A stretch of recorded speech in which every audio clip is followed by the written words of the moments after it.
onde vem o nosso medo? Hoje nós vamos tratar disso com diversos especialistas no assunto, mas um deles é um convidado muito querido, muito importante, que eu tenho certeza, se você ainda não conhece, não vai mais esquecer, pela capacidade, pelo conhecimento e pela simpatia, que é Luiz Roberto Padilla, que está aqui comigo, professor da Universidade Federal, que tem um largo conhecimento, um currículo que eu precisaria ficar aqui quase que o programa todo para descrever esse currículo, que é fantástico. Seja bem-vindo. Muito bem, muito obrigado pela acolhida. É um prazer estar aqui com vocês. Vamos tratar desse assunto que nos diz respeito a todos. O medo, de onde vem o nosso medo, por que ele se amplia na sociedade contemporânea e o que a gente pode fazer, especialmente a respeito, para controlar esse medo, não deixar o medo nos dominar, pois o medo é a pequena morte, porque ele bloqueia o funcionamento do nosso racional, o nosso cérebro não funciona direito, nosso pensamento não funciona direito, o medo incapacita o funcionamento. Há uma série de fatores científicos com relação a isso, né? Um deles é o nosso cérebro, como um todo, ele consome 1/3 da nossa energia corporal. Então, a gente precisa ter bastante energia para o processo de pensamento funcionar direito e nós podemos controlar esse equipamento que nós temos, tá? É preciso. Antes, seria interessante contar a verdade sobre o cérebro, que não é um, nós temos 3 cérebros. Tá? Em função da nossa evolução antropológica, nós temos um cérebro primitivo, tá? Que normalmente se costuma chamar cérebro réptil, até associando que ele vem dessa época. Tá? É o cérebro que nos faz, diante de uma situação que provoca medo, tá? Fugir ou lutar. Reação. Fugir ou lutar, é a reação. E quando aciona esse cérebro, é uma questão de funcionamento atávico, isso foi aprendido ao longo de milhões de anos, porque os que não fizeram isso lá no início, nós somos a cadeia, nós somos o topo de uma cadeia evolutiva de milhões. Seguramente. Os mamíferos existem praticamente milhões de anos, há 40 milhões de anos. Os primatas há 7, 8 milhões de anos, tá? Cada vez recua mais. Tá? Então, há uma longa evolução. E só sobreviveram os que funcionavam dessa forma, que não tinha essa característica de quando aciona o cérebro réptil, o resto deixar de lado, não conseguiam fugir dos predadores e dos perigos, tá? E não sobreviveram. Então, nós somos descendentes dos seres que, quando há perigo, quando aciona o cérebro réptil, o resto não funciona muito bem. Tá? Não vai energia. Impacta o restante. Entra em stand-by. Tá? Certo. Entra em stand-by. Então, por isso que o medo é usado desde a Babilônia pelos controladores da sociedade, desde a Babilônia. O pessoal fala tem uns que falam em Illuminati, tem uns que falam em Nova Ordem Mundial. O nome não interessa, né? Como diria Shakespeare, what's in the name, né? That wish call a rose by any other name, os mel recito, traduzindo. O que nós chamamos de rosa cheiraria diferente se mudasse o nome, não. O que interessa é o que faz, e o que eles fazem é controlar a sociedade, e usam muito o medo.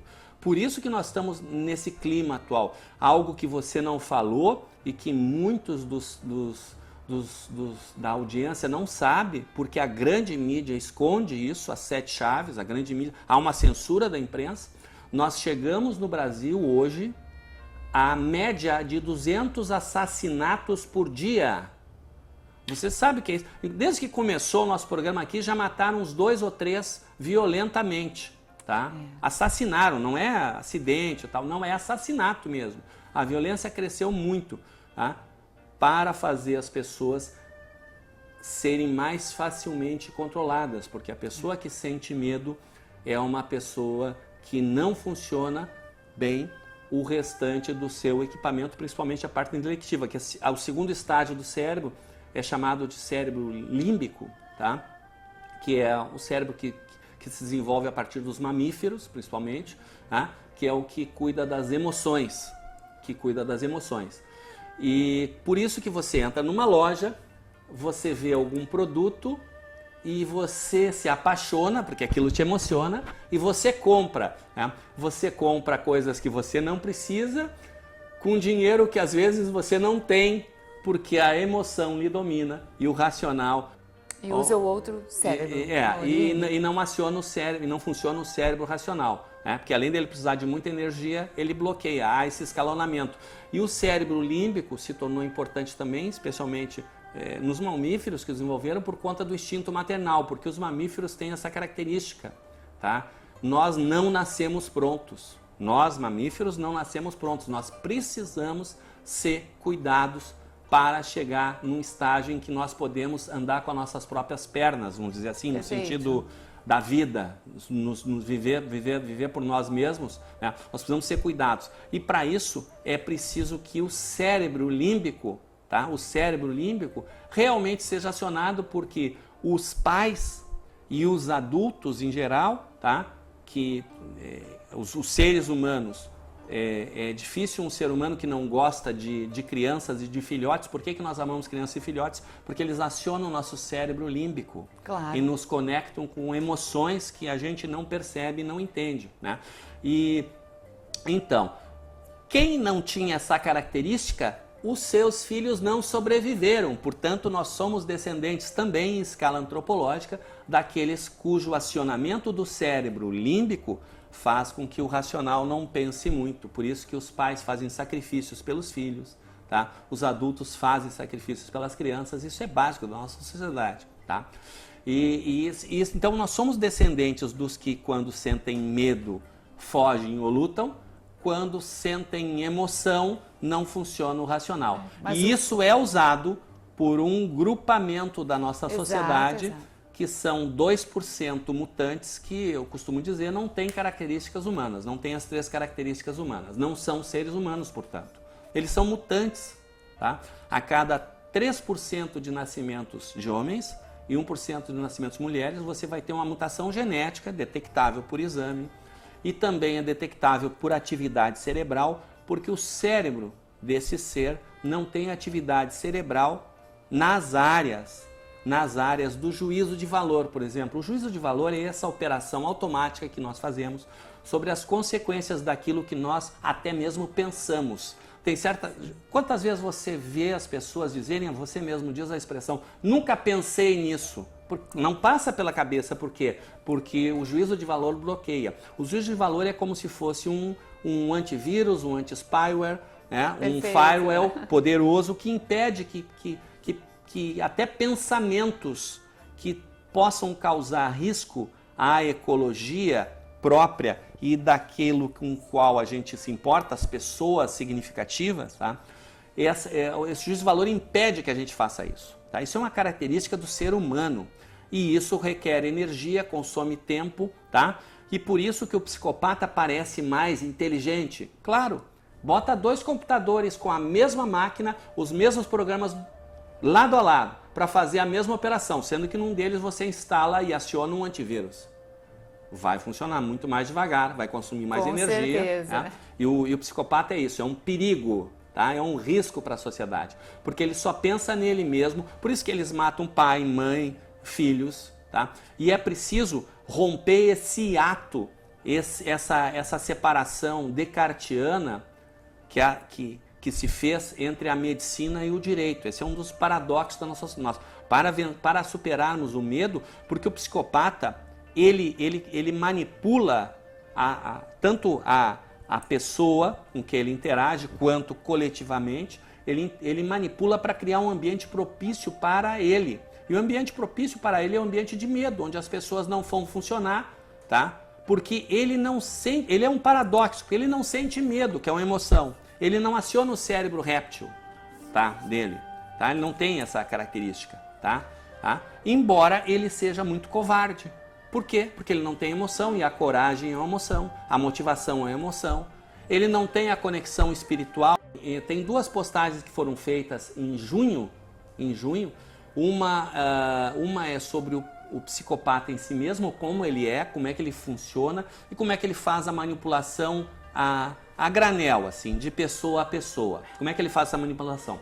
E a outra é o quanto eles são perigosos, porque eles fazem manipulação coletiva. E aí explica como que eles fazem. Porque eles usam sempre as mesmas técnicas e funciona há milênios. Essas mesmas técnicas funcionam há milênios. Por quê? Porque nós, seres humanos, somos desinformados a respeito dessas verdadeiras armadilhas ambulantes que andam em cima de 2 pés, num equipamento que parece humano, parece igual a nós, e eles fingem serem humanos. Eles matam o Celso Daniel e vão chorar no velório. Eles derrubam o avião do Eduardo Campos e decretam um luto oficial, né, fazendo cara de choro na televisão, tá? Porque eles fingem ter emoções para nos manipular. Eles usam muito, existe uma palavrinha, para quem não conhece, é a palavra técnica usada no meio das ciências humanas, que é o rapport. Vem do francês, foi a portuguesa, no francês escreve, né, com letra dupla, e no português se bota um E no final e se fala rapporte. Rapporte. Pois o rapporte é uma qualidade da comunicação. Para termos uma boa comunicação, nós precisamos ter rapporte. Por isso que a gente sorri, né? Por isso que a gente faz um olhar interessante e procura, quando diretamente, procura estabelecer uma linkagem. Então, o que o psicopata faz? Ele percebe que o rapport é uma arma poderosa para criar idolatria. Ele percebe no seu alvo, na pessoa ou nas pessoas que ele quer manipular, quais são as crenças e valores dessa pessoa e fica validando tudo que essa pessoa, né, tudo que essa pessoa diz, faz, quer. Ele jura, a pessoa é colorada, então ele jura que ele é colorado. A pessoa diz que não gosta de futebol, ele diz que realmente futebol não gosta de futebol. E ele varia, ele para um diz uma coisa, para o outro ele diz outra. E aí grande parte das maldades não são feitas pelos psicopatas, porque eles têm medo de serem descobertos e serem flagrados e serem... É pela equipe. Eles montam uma entourage, uma equipe seguidores, no seu entorno de psicopatetas. Por que eu digo psicopatetas? Porque essas pessoas, na verdade, tecnicamente, em ciências humanas, se chamá-los de esquizofrênicos. Por quê? Porque eles estão alucinando. Eles alucinam que aquele psicopata, que é a corporificação do mal, é o mal corporificado. Eles acreditam que aquele psicopata é tudo de bom, tá? Tudo de bom. Que aquele psicopata quer o bem de todos, quer o bem dele e tal, que tudo que ele quer é o bem. Vamos entrar nessa questão do esporte, porque essa questão é muito forte, é um dos objetivos da tua vinda hoje aqui também, né? Porque o esporte ajuda você a vencer o medo, tá? O esporte praticado em alto rendimento ou a prática de arte marcial.